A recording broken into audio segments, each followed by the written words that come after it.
Hello everyone, welcome to the channel.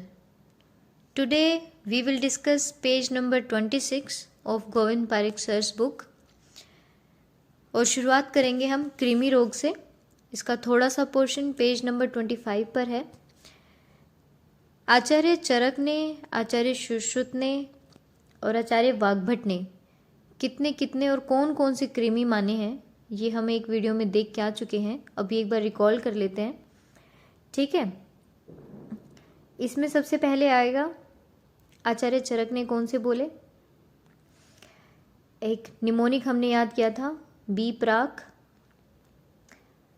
प्राक और M प्राक।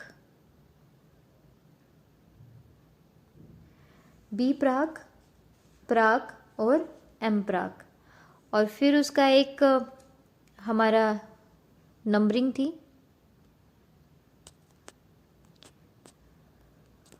वो थी 2, 5, 6, 7, 2, 5, 6, 7, लेकिन इसमें क्या थी 7, 7, 6, 776।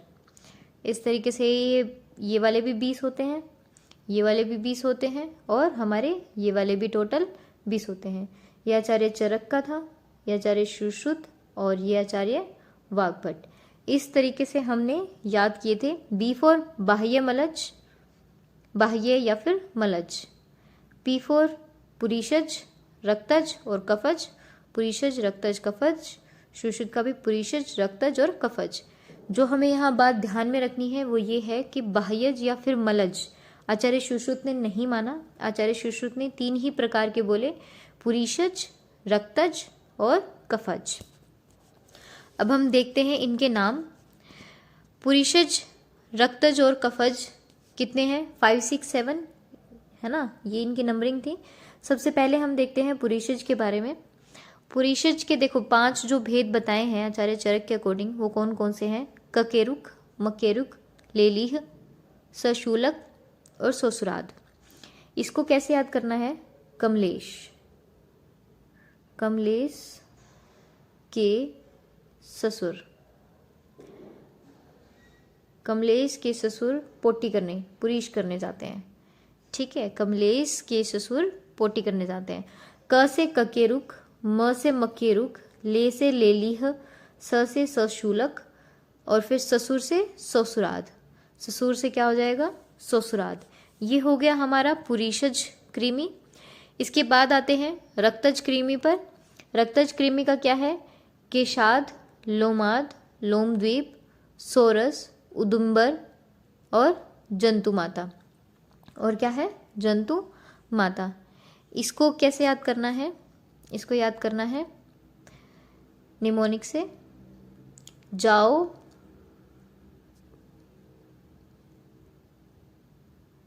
जाओ,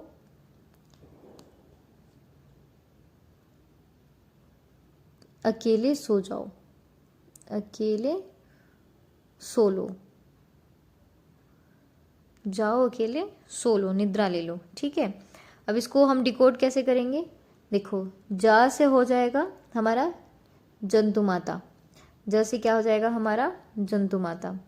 फिर ओ से हो जाएगा हमारा उदुम्बर। अकेले में अ का कोई रोल नहीं है। के से हो जाएगा केशाद, ल से हो जाएगा लोमाद, ठीक है। एक सो से हो जाएगा सोरस और लो से हो जाएगा लोमद्वीप, ठीक है ना। तो केशाद, लोमद्वीप, लोमाद, सोरस, उदुम्बर और जंतु माता। जाओ अकेले सो लो, ठीक है ना। ये हो गए हमारे रक्तज कृमि।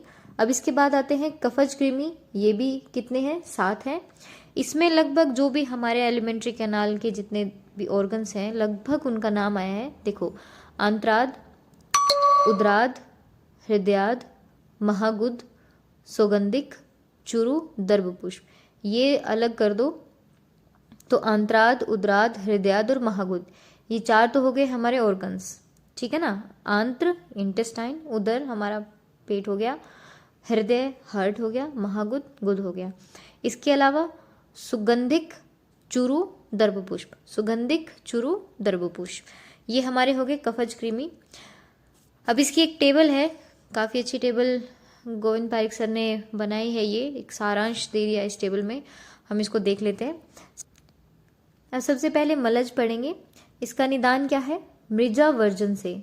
मृजा वर्जन से आश्रय इसके क्या रहेंगे? अब मलज था तो उसमें हमने कौन से पढ़े थे? उसके हमने 2 देखे थे, यूका और लिक्षा, जो सर में जुएं हो जाती हैं, है ना, और लीक भी बोलते हैं, लीक हो जाती है, लिक्षा को बोले, ठीक है ना। तो वो सर में बालों में होती है ना। तो केश, समश्रु और लोम, केश, समश्रु और लोम, ये आशय है किसके? बाह्य के या फिर मलज के। स्वरूप इसका तिलाकार, जैसे तिल होता है इस आकार का, तो लीक जो होती है बालों के अंदर वो तिलाकार की होती है ना, तिलाकार हो गई। फिर उत्पादक लक्षण कोठ और कंडू। उत्पादक लक्षण क्या है कि ये जब उत्पन्न हो जाते हैं तो क्या लक्षण होंगे? कोठ हो जाएगा और खुजली, कंडू होगा। अब हम आते हैं रक्तज पर। रक्तज कृमि के जो निदान है वो कुष्ठ के निदान के समान रहेंगे, ठीक है। और रक्तज है तो रक्त व धमनियों में इसका आश्रय रहता है। स्वरूप इसका कैसा रहेगा? ताम्रवर्णी, सूक्ष्म, पैर रहित। अब ब्लड के अंदर सर्कुलेट कर रहे हैं, अपने आप ब्लड उनको पहुंचा देगा, है ना, तो उनको पैर तो चाहिए नहीं, तो इसलिए इसका स्वरूप पैर रहित हो जाएगा, सूक्ष्म, ताम्रवर्णी। अगर ये रक्तज कृमि होते हैं तो क्या लक्षण होंगे? अब ब्लड के अंदर वो घूम रहा है, ब्लड का न्यूट्रिशन सारा का सारा रक्तज कृमि खा रहा है, तो ऑब्वियसली हमारे बाल को, नाखून को, तरुणास्थियों को कोई न्यूट्रिशन नहीं मिलेगा, है ना, तो वो क्या होंगे? झड़ने लगेंगे। तो केस, समश्रु, नख, लोम का पतन हो जाएगा, तरुण अस्थियों का नाश होने लगेगा, ठीक है। ये लक्षण हो गए किसके? रक्तज कृमि के। थोड़ा लॉजिकल है, ध्यान से करोगे तो हो जाएगा याद। फिर उसके बाद है श्लेष्मज कृमि। इसका निदान और पुरीषज कृमि, इनका निदान सेम है। तो पुरुष के निदान में मेंशन किया है कि जो कफ के निदान है, कफज कृमि के निदान है, वही पुरीषज कृमि के निदान है, इनकी गुड़, तिल और दधि। अब जो श्लेष्मज है, कफज वाला है, इसका आश्रय क्या है? अमाशय। कफ का स्थान भी अमाशय बोला है, तो कफज कृमि का स्थान भी क्या हुआ? अमाशय हुआ। इसका स्वरूप कैसा होगा श्लेष्मज कृमि का? पृथु होता है, चपटा है और गंडू पदाकार, गंडू पदाकार होगा। लक्षण क्या रहेंगे? ज्वर, अरुचि और श्वतु हो जाएगा, ज्वर होगा, अरुचि होगा और श्वतु हो जाएगा। पुरीषज कृमि, इसका निदान सेम एज कफज कृमिज। अब पुरीष कहाँ होता है? पक्वाशय में होता है, लार्ज इंटेस्टाइन में होता है ना, तो इसी से ये देख लेना है कि पुरीषज कृमि का आशय क्या है? पक्वाशय है। स्वरूप जैसे ऊन के धागे होते हैं, ऊर्णांशु संकाशम, ऊन के समान होगा इसका स्वरूप। और लक्षण क्या रहेगा? गुदकंडू, ठीक है। और अतिसार, अतिसार की जगह पुरीष भेद करके कुछ लिखा है, ठीक है ना। गुदकंडू किसका लक्षण है? पुरीषज कृमि का लक्षण है। अब इसकी चिकित्सा के अंदर आचार्य चरक ने क्या बोला है? 3 चीजें बोली हैं। एक तो बोला है अपकर्षण, अपकर्षण, एक बोला है प्रकृति विघात, प्रकृति विघात, और एक बोला है निदान परिवर्जन, निदान परिवर्जन। ये 3 चीजें बोली हैं आचार्य चरक ने, इसको याद कर सकते हो हम। आप अपनी चिकित्सा, अपनी चिकित्सा किसमें? कृमि में, कृमि की अपनी चिकित्सा, ठीक है ना, कृमि की अपनी चिकित्सा। अ से हो जाएगा अपकर्षण, प से हो जाएगा प्रकृति विघात, और नी से हो जाएगा निदान परिवर्तन।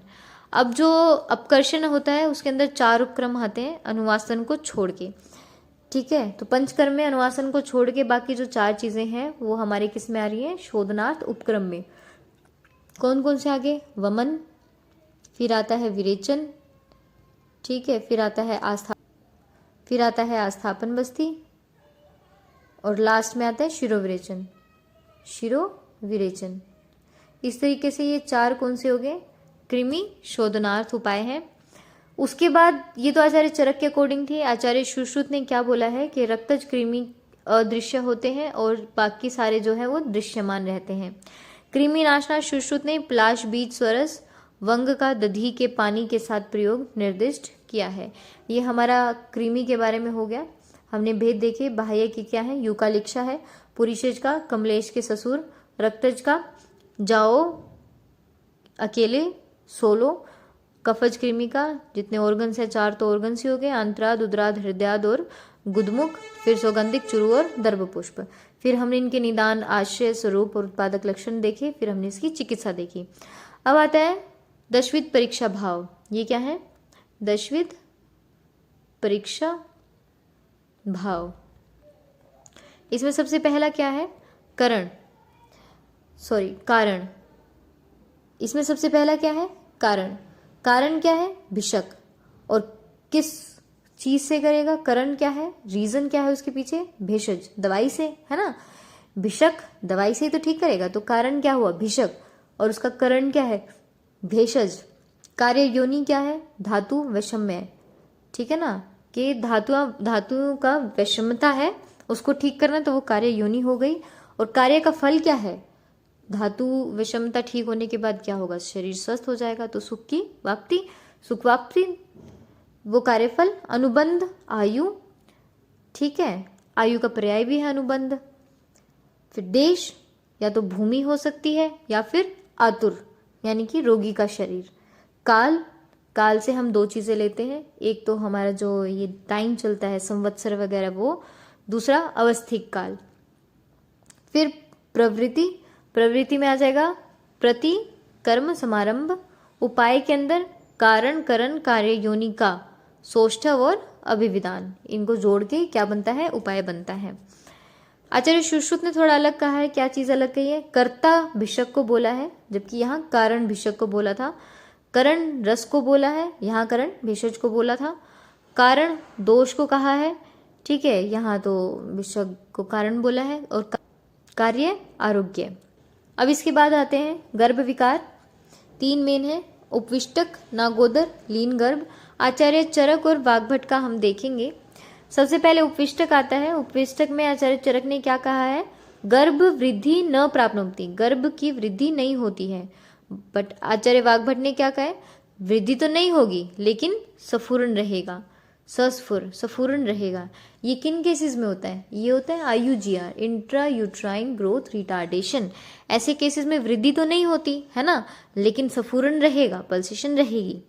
लेकिन आचार्य चरक ने सफूरण से रिलेटेड कोई भी वर्ड नहीं यूज किया उपविष्टक में। उसके बाद है नागोदर। नागोदर को क्या बोला है? कालम अवतिष्ठते अतिमात्रम, अधिक देर तक अंदर रहेगा। अस्पंदनश्च, स्पंदन भी नहीं होगा। स्पंदन क्या होगा? नहीं होगा। किसमें? नागोदर में, अकॉर्डिंग टू आचार्य चरक। वाग्भट ने क्या कहा? उदर वृद्धि अप्यत्र हीयते, कि जो उदर की वृद्धि हुई है वो क्या है? हीयते, हीन होने लगेगी। सफूरण चिरात, देर से सफूरण होगा। सफूरण तो होगा बट देर से होगा, ठीक है। फिर आता है लीन गर्भ। लीन गर्भ में आचार्य चरक और वाग्भट दोनों ने सेम बोला है, प्रसुप्तो न स्पंदते, प्रसुप्तो न स्पंदते। अब आचार्य चरक ने देखो उपविष्टक में स्पंदन से रिलेटेड कोई भी चीज यूज ही नहीं की है। नागोदर में अस्पंदन करके बोला है, लीन न स्पंदते, और लीन गर्भ का वाग्भट ने भी न स्पंदते ही कहा है। तो इस पेज में हमने क्या पढ़ा? कृमि के बारे में पढ़ा, फिर हमने दशविध परीक्षा भाव पढ़े, और फिर हमने जो गर्भ विकार हैं 3, उपविष्टक, नागोदर, लीन, इनके बीच का डिफरेंस हमने देखा। आचार्य चरक और आचार्य वाग्भट के अकॉर्डिंग हमने देखा। न्यू अपडेट्स के लिए आप इस चैनल को सब्सक्राइब कीजिए। Thanks for watching.